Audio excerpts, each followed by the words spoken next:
Welcome, everybody. Hello. Thank you for being here. My name is Dal Grunga, and I'm coming at you live from New York. This is Spirit Matters, your daily check-in.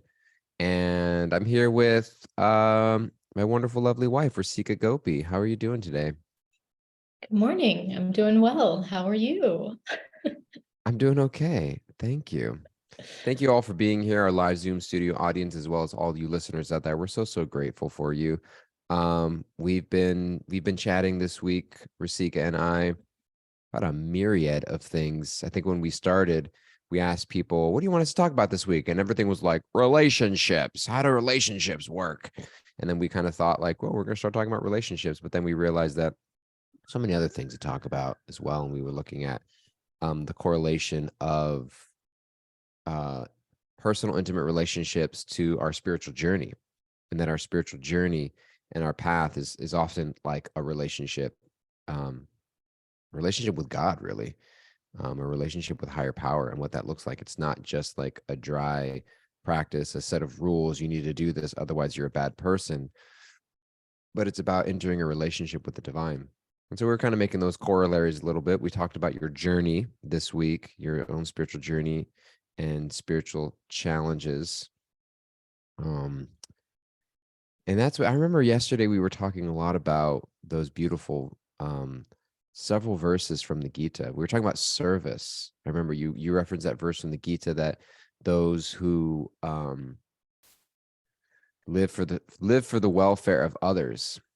And then, but we talked about how sometimes the greatest service we can do for others is taking care of ourselves. Mm. The greatest service we can do for taking care of our others is taking care of ourselves. And also, um, the greatest thing we do in a relationship is to make sure that we take care of ourselves. And though we live in service to others, we want to make sure that we're not crossing that boundary of neglecting our own needs and well-beings. And that takes a lot of awareness.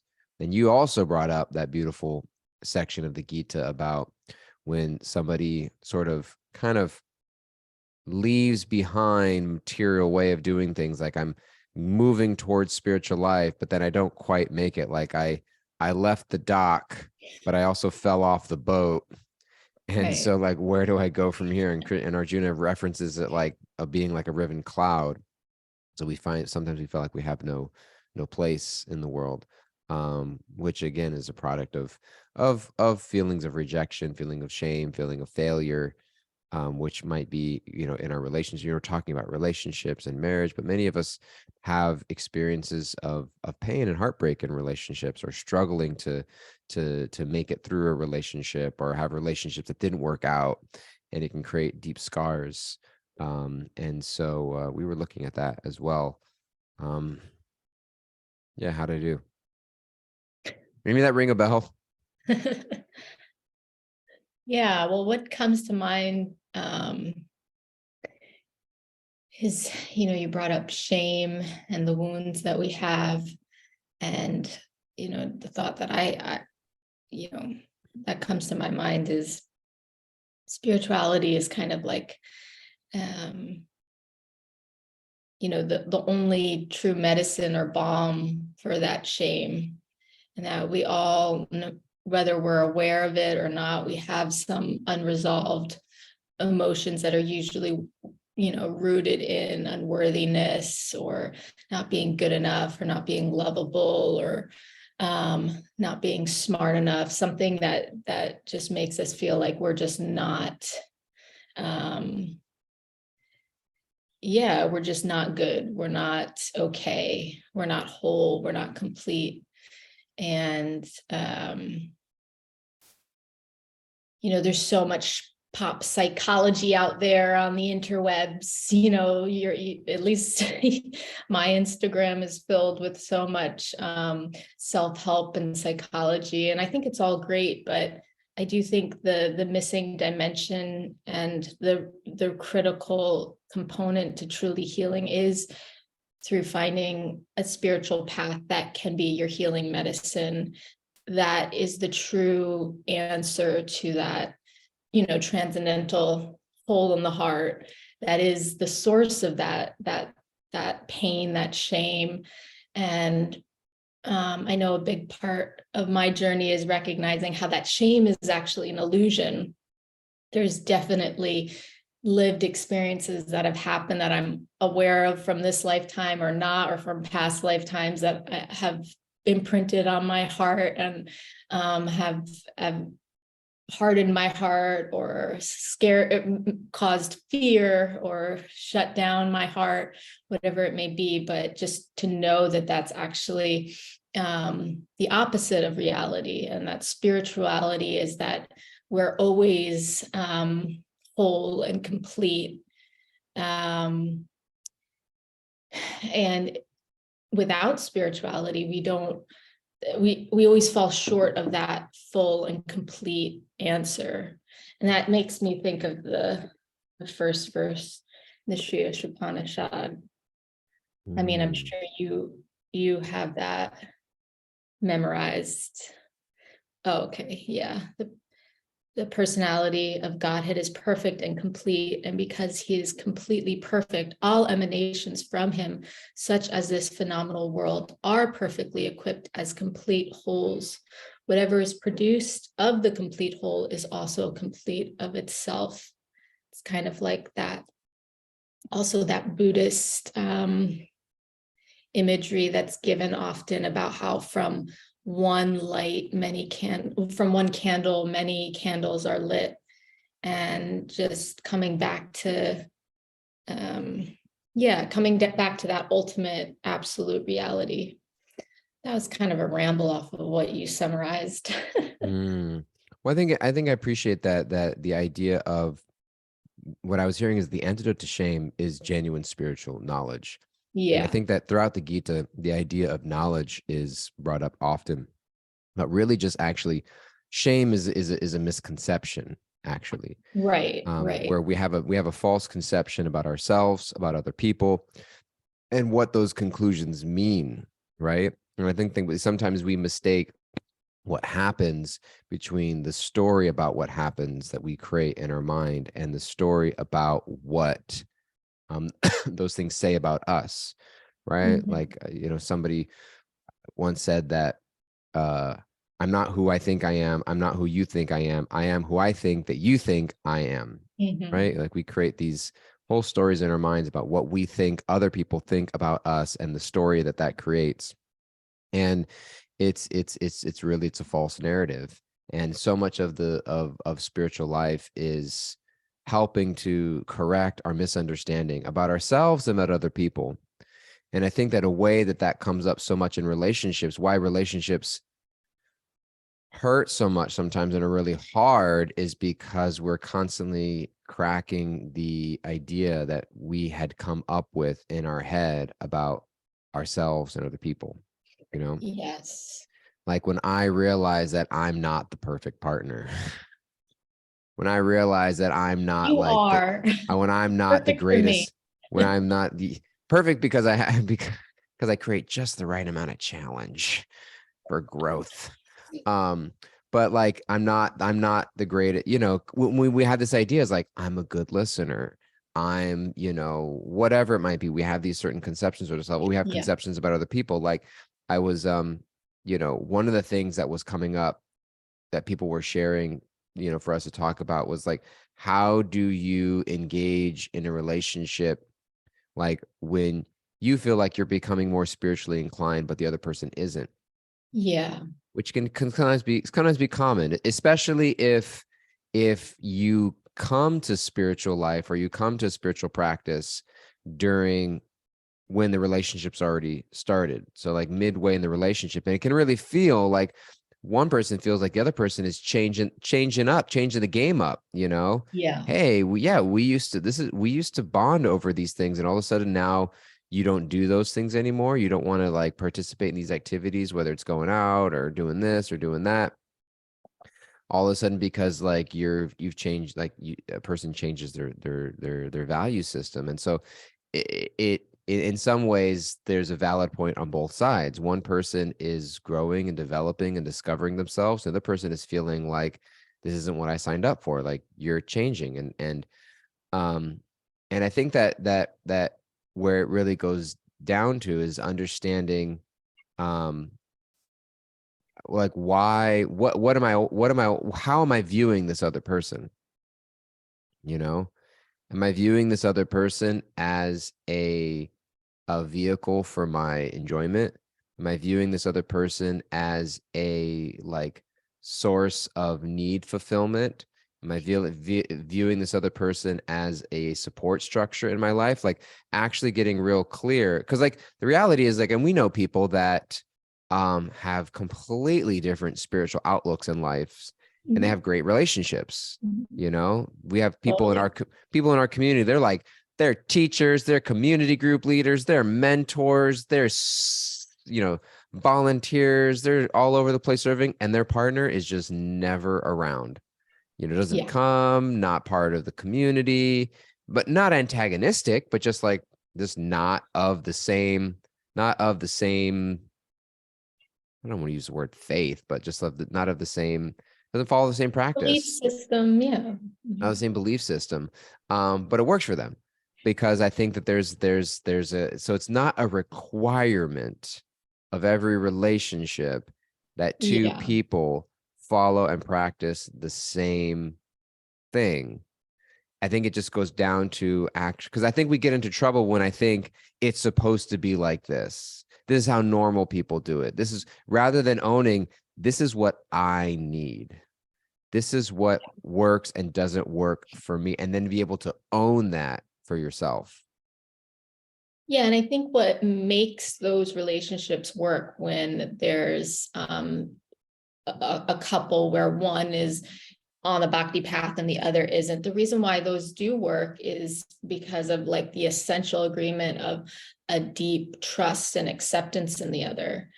I think that when the relationships do fall apart, and we have seen that too, not to say that's not also a reality when people do split up because of that. And there's also Um, people who just don't make it. well, I think that the reason why they don't is because the one partner that's not choosing the bhakti path has maybe isn't as extreme as antagonistic, but they're just not respectful or accepting. They're not able Mm, um, to allow their partner to grow and evolve. And the ones that do work, the partner, I think, is able to is able to extend that or is just strong enough within their own self, or just has that level of deep acceptance and respect in the other and wants to see the other do what is happy and is fulfilling to them. And so I think it's such a tricky thing. I think it could go either way, but that key ingredient of, I don't think respect is there, even underneath respect. That's obviously like a mm. core need in a relationship, a successful relationship, but underneath respect is an acceptance. Because how are you going to respect somebody that you don't accept? You might not be able to fully understand or agree or be on board with or Yeah. share the same um, um, view, but like if there's that deep acceptance that this is who this person is, and there's not a resistance to it, and not an attempt to try to control or change or keep it like it was, and there's like an allowance for that change and evolution to happen, then I think that's what can make it work. And yeah. I think I'm just relating it back to what you were sharing about when you read from the first verse of the Ishopanishad, which is the idea that like all of us inherently spiritually are complete. And I think knowledge or the inverse of it, misunderstanding is really what leads to a lot of our frustrations and our negative emotions of shame and fear Mm. and guilt, etc. And I think that part of that misconception about what is the purpose of things in my life.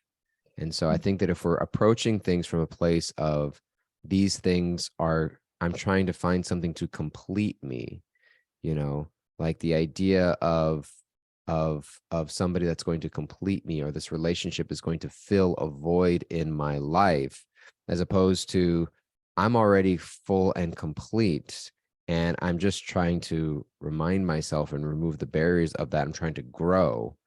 Mhm. And a relationship, like we heard somebody speak once in Brooklyn at a public speaking event, and they were talking about their relationship, and they how they their marriage had ended, and somebody was telling them, I'm so sorry that your marriage failed.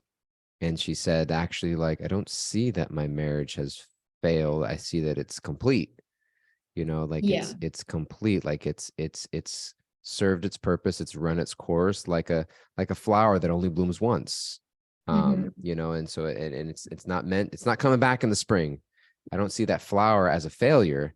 I just see it as, it came, it bloomed, it served its purpose. It has it's a piece of my past, and it will contribute to my future.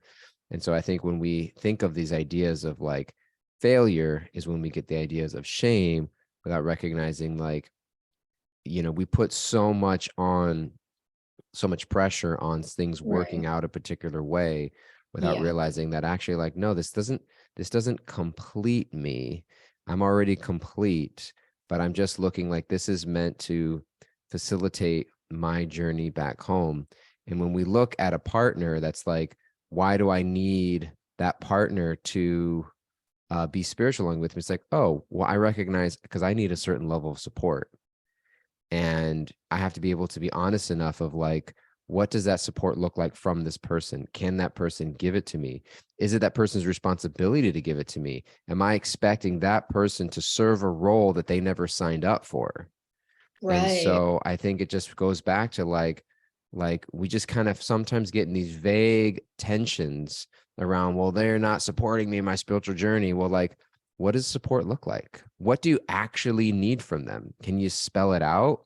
Like, what is that? What would that even look like? Would it look like them coming with you every week to a kirtan? Would it look like them waking up and reading with you in the morning? Would it look like them just being a little less antagonistic? Like, we kind of have these vague ideas of what we want from our partner, but then we don't really spell it out for ourselves or them. And it just becomes almost like we're setting ourselves up for failure, if I can use that word in a non-judgmental way. And so I think it's like, what is it that I'm actually really needing, and own it for myself? Not like they're not this, that, or the other. They're a bad partner. They're not spiritual enough. Well, like, let's focus it on me. Like, what do I need? And because I'm taking responsibility for myself, and I'm going to spell it out what I feel like I need. And then we can assess, is that reasonable? Is that doable? Um, so Yeah, and this is such a personal case by case thing. Like there's no general way to approach this, especially when people are married or in long-term relationships. But I think, yeah, just I'm looking over some of these comments and seeing, yeah, like Martha's saying, even when you accept it and respect it, it can still turn into an obstacle. And I think that comes back to this, that just brings up another deeper layer of acceptance that needs to be there, and respect that needs to, you kind of got to dig even deeper in the acceptance of respect. Or maybe it's time to reassess if this relationship is lifting me up and lifting me higher, or it's dragging me down. They always say, like, you're either getting or giving positive association, or you're getting or giving negative association. You're either being pulled up or pulled down by the consciousness levels. And so it's like you have to kind of look at the totality of the relationship and see like how this other thing that comes to mind is, I don't know the exact quote, but Srila Prabhupada would say, like a bird has to fly by itself ultimately, even if it's flying in a flock. And so ultimately, I think we have to be so self-resolved and whole and complete, even if we're still on a journey towards that, but self-assured and resolute in our path, in order to be like that force of consciousness in our relationship, to withstand, the resistance or friction or tension that might come if we're in a relationship with somebody who's kind of going in the opposite direction as us. And so it's, yeah, I don't know if I'm making sense, but No, I yeah, appreciate it. I come appreciate it a lot. save me. I think the thing is that a lot of us are in relationships and we don't even know why.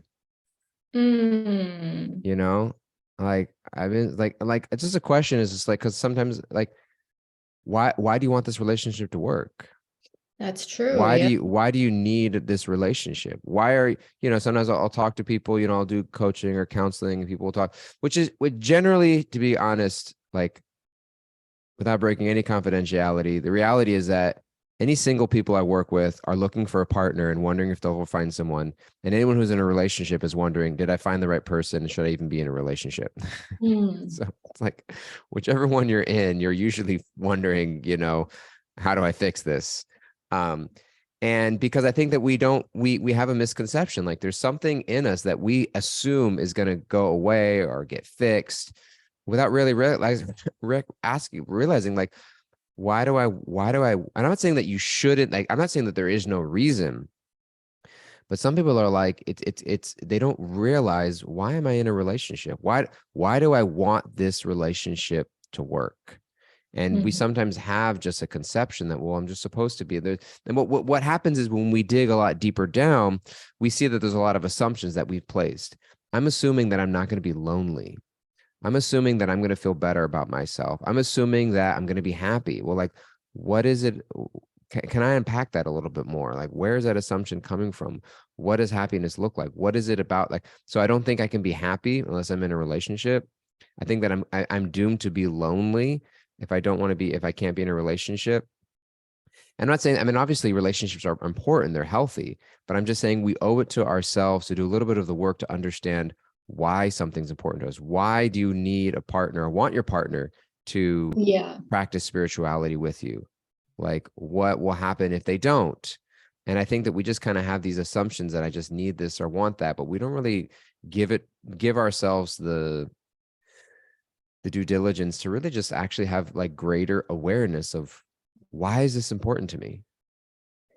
I love that because I think it's so hard to discern between like the fear of the ego and like the soul's desire to choose the highest path. Like we so it can cloud us, so we can feel like so clouded by what's the desire of the soul or the desire of the ego.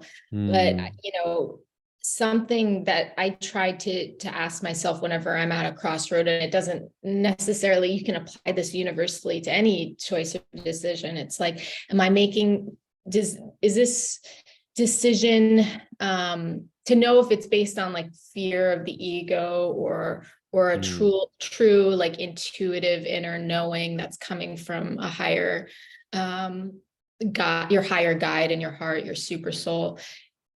Um, it's usually if you're feeling anxious or overly protective or I would say, yeah, just all the negative feelings that feel constricting and tensing and like feel like the options are closed down and it has to be just this, and it feels heavy and it feels scary and it feels like you need to make this decision now. That's usually like an indication that like the ego is in control, and the decision that brings lightness and like even a sense of relief and a sense of calm and peace, peace of mind is usually that's usually a good sign that that's coming from like a higher intuitive consciousness. So I don't know why I brought that up, but I guess well, what I was gonna get at is, when we're coming to a crossroad of like contemplating, like, should I be with this person or not? If we want to leave the person and we're afraid if it's like the too rash of a decision, and it just feels like, yeah, we feel overwhelmed, but we feel like maybe we should, I think a good way of looking at or contrasting it is saying, is this like out of fear because I think I should, because this is the right spiritual decision, or is it like out of a curiosity of what will open up in my life if I let go of this? And yeah, once again, I don't know if that made sense, but No, definitely. What I'm getting back is more of just that real, what I believe spirituality is. It's a huge process of increasing our self-awareness. yeah. Spirituality is a huge process of increasing our self-awareness, and sometimes the lack of self-awareness we have around ourselves gets thrown at our partner or thrown at other people because we're expecting them to sort of fill something that we ourselves aren't exactly clear about in the first place. And I Yeah. think that there's a lot of things that we're operating out of a lot of fear sometimes, Mhm. the idea of that, like, material life in a lot of ways runs on a fear because we don't have that clarity of self. Because I think that really, in some ways, spiritual life is just a reminder that, like, we're okay. We're gonna be Yeah. okay. You know what I mean? And I think that we sometimes carry this conception, like, if I don't make this work, I'm not going to be okay. And we Mhm. hold on to things very intensely, whether it's a relationship, whether it's a career, whether it's a Yeah. reputation, and this fear that, like, I'm not going to be okay. And I think that when Mhm. we come to a greater sense of spirituality and self-awareness, we're able to remind ourselves of that. And that's important to do. Mhm. And so we're at time for today. And thank you so much. We're going to turn it over to Kimberly for some of our takeaways. She's our wrap it up achari. She gives us a few takeaways and we'll have some closing words. What do you got for us, Kimberly? We are always whole and complete. That's sweet. Ah, the antidote to shame is genuine spiritual knowledge. Own what we need for ourselves. The key ingredient to respect is acceptance. Spell it out, what support looks like, and we owe it to ourselves to ask why something is important to us. Mm. Beautiful. Thank you. Good Sika, ones. what's your closing word? What are you walking away with? Just that the relationships can be messy, and that it's okay if there's like a period of confusion and in doubt and trying to figure it out. And that, yeah, if we just lean into the guidance that we get from the Gita or other spiritual mentors, and we have enough, we develop space and time to pause and reflect and really look at what matters, and the motivators behind everything, the fears, the yeah, whatever the core fear is, or yeah, the core fear or motivator underneath something. It kind of helps that contemplative aspect to approaching decisions is so essential to kind of get a clarity of thought. Yeah, I appreciate that clarity of thought. And I think for me, the question is, like, what is it that I really want from others and why? Mm-hmm. What is it that I really want from others and why? Because sometimes I'm not clear exactly what I want. And then even when I do sometimes feel like I am clear, I don't always take the next step of discovering why. Why do I want that from them? What's going to happen if I don't? What am I assuming will happen if I get that? Mm-hmm. And so I think that I owe it to myself to clarify those two things. Thank you Mm-hmm. guys all so much. Love you lots. Appreciate you. Thank you, Rasika, for all these beautiful conversations this morning and these mornings this week. And thank you all for listening. We really appreciate you guys all so very much. Any closing announcements?